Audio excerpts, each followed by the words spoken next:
importantly, my generation, I'm 32, my generation doesn't have all of these stories. And I know their generation doesn't. So this is all amazing information.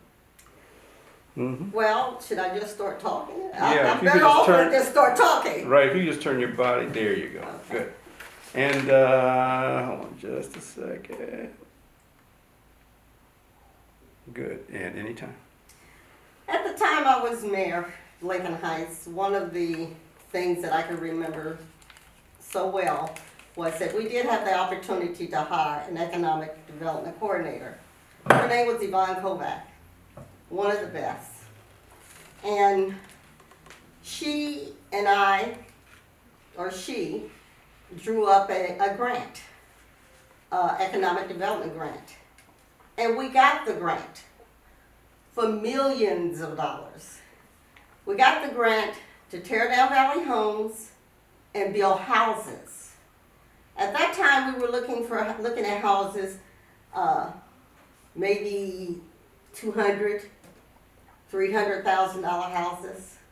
And after we had a meeting, 2 or 3 meetings with the board at Valley Homes, they rejected it.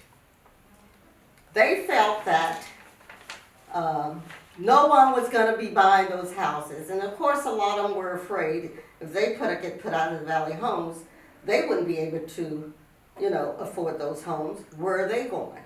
So the next step was to see how we can relocate people or build something within our area here, because we still have property down on Wayne Avenue. So we thought, this is the meeting with the economic department. We thought, well, maybe we can build something for the Valley Homes residents that wanted to stay. Now, that hill that you have the homes on now could have had $200,000-$300,000 houses overlooking the entire city of Cincinnati. Not for my generation, but for the younger generation that wanted to stay in Lincoln Heights, that could have still been here in Lincoln Heights, that went to school, went to college, wanted to come back home. That's what we were looking for and looking at. But it was rejected because at that time, Valley Homes had a board, and they had to say so on what was going to happen to that property. I had a lot of resistance at that time because my mind was for the future. I was always thinking not about how I can help myself. I had a house, not a $200,000 house or anything, but I was comfortable. I was thinking about maybe my son, the younger kids who could possibly stay in Lincoln Heights and live there and have a beautiful home. I was on the National Conference of Black Mayors board, so I did have the opportunity, thank to Mr. Westmoreland, Guy T. Westmoreland, I had the opportunity to travel just about all over the country. Even go to the White House. We met with George Bush, and of course when I went there, I was fighting for the weed and seed money that they had available. Because at that time we saw drugs coming in. So we needed money not only to expand our police department. So we needed that money to actually expand our police department. We did get the money, the weed and seed money, which was great. Like I said, I did have the opportunity to go to the White House and sit in the Oval Office. And I was on the board. And at that time, the country had 350 black mayors throughout the entire country. But they only had 50-something black women mayors throughout the country. The board had probably about 20 black mayors, but it was only 5 of us women that were appointed to go to different places to try to help. And it was a blessing for me because my community was the smallest. We were a city when I was mayor. It wasn't a village, it was a city. we were the smallest city, and I had the opportunity to be on the board. Most of the people that were on that board were big-time mayors. I mean, big cities, Chicago, New York, Mayor Dinkins. I mean, these big guys. And there was little old me sitting there. If they had to get money and they were getting it, I was pushing to get ours as well. The only thing that bothers me is how could I have really convinced, could I have done more to convince Lincoln Heights that there is something more than just here, just this community. There's something outside there that is so much bigger. A lot of people didn't do a lot of traveling then. I had the opportunity to do that. I saw how other people were growing. I wanted us to grow. But like I said,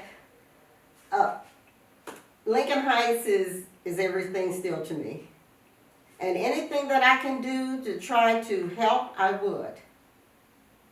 But I'm just bothered by the fact that it didn't grow more and should have. So I have a question.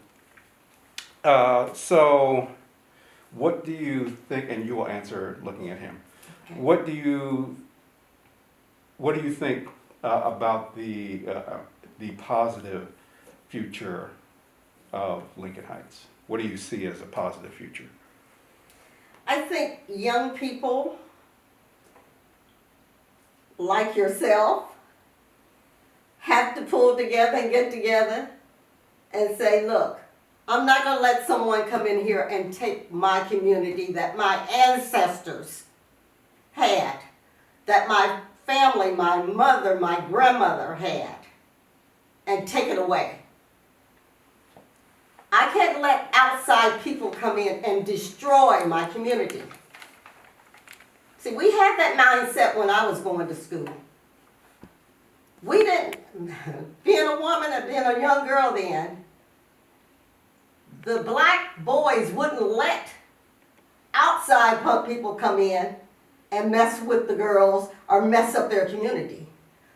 The young people in Lincoln Heights today, especially the ones who have people who lived here all their lives, have to take back their community. We're not letting drug people come in here and do their drugs.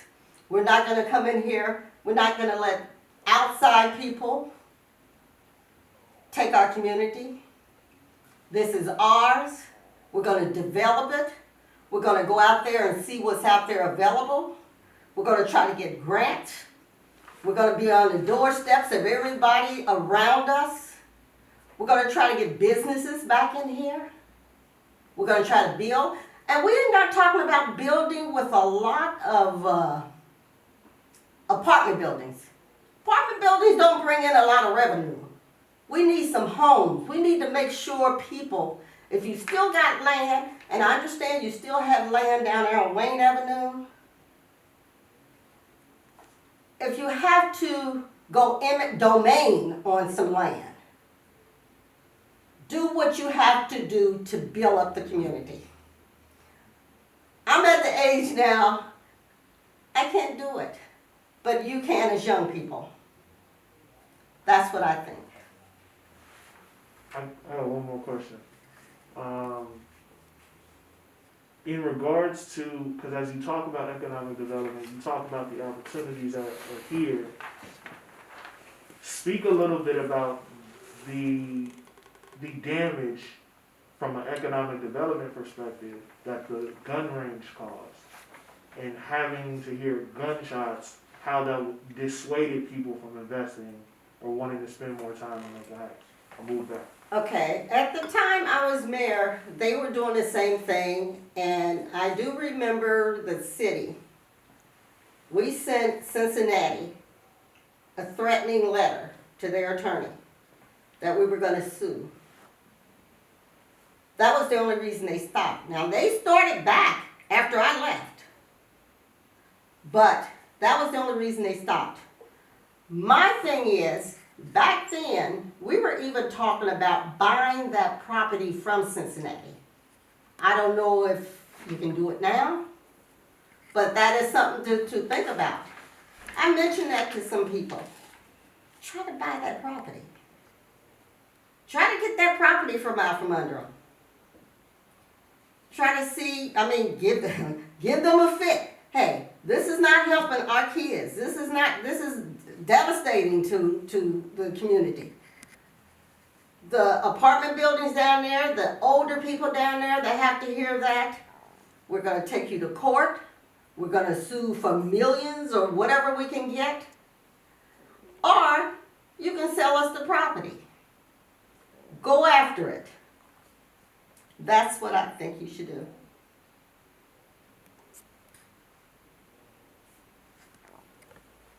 I'm good with that. Okay, That just gave me some direction. okay, that's a cut. Thank you.